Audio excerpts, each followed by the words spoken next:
In this video, we're going to discuss some tips on how to search these businesses for sale websites such as BizBin, BizBuySell, BizQuest, and the many others that you can find.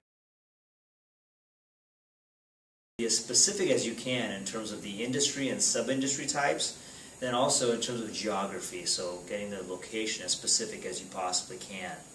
And the reason for having a shorter list versus a longer list is twofold. Number one, if you have a list that's maybe 50, 100 or longer, as you scan through those, you may end up missing a couple of gems in there because your quick scan, you may miss one.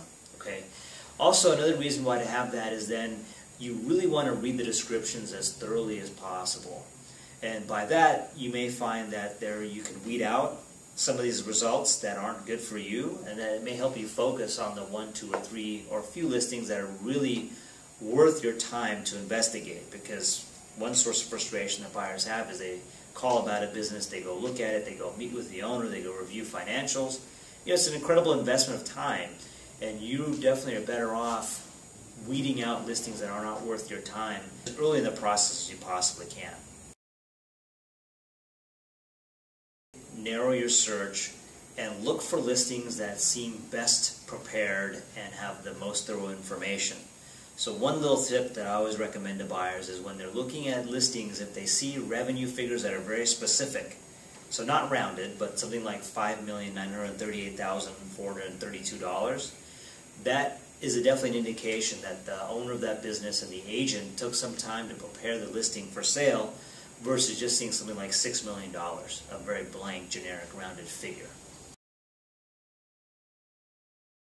If you are definitely going to be emailing and calling on quite a few different listings, you know, over a course of a day or a few days, try to remember the agent's name. You know, when somebody calls you back and you say, "Oh, can you refresh me which listing that was? I called like 30 people yesterday or emailed 30 people yesterday," you're less likely to get that agent to invest some time into you and to properly explain that business and really helping you figure out if that business is worth moving forward on or not. Also, agents are busy people.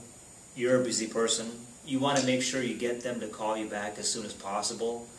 Be as specific as possible when you do send them an email or leave them a voicemail. Don't make it too long of a voicemail though, but leave your number. But also one thing you can do is to look for the link in the ad that has a link to the non-disclosure agreement that that company may have put up. And if that agent or that company's put one up, go ahead and download it, fill it out, send it back as soon as you can, because that's one way for an agent to see, hey, I got something on my desk today that's definitely a pretty motivated, on top of it buyer that's worth getting back to you sooner than later. Is to sign up for the email alerts these websites offer that will apprise you either on an instant basis of new listings that are added, or at least at the minimum a daily digest of new listings added.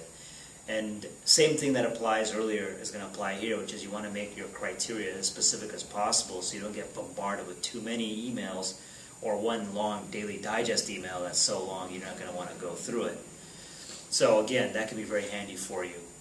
If you enjoyed the video and found it helpful, please click the like button and feel free to subscribe to our channel as well. Thank you.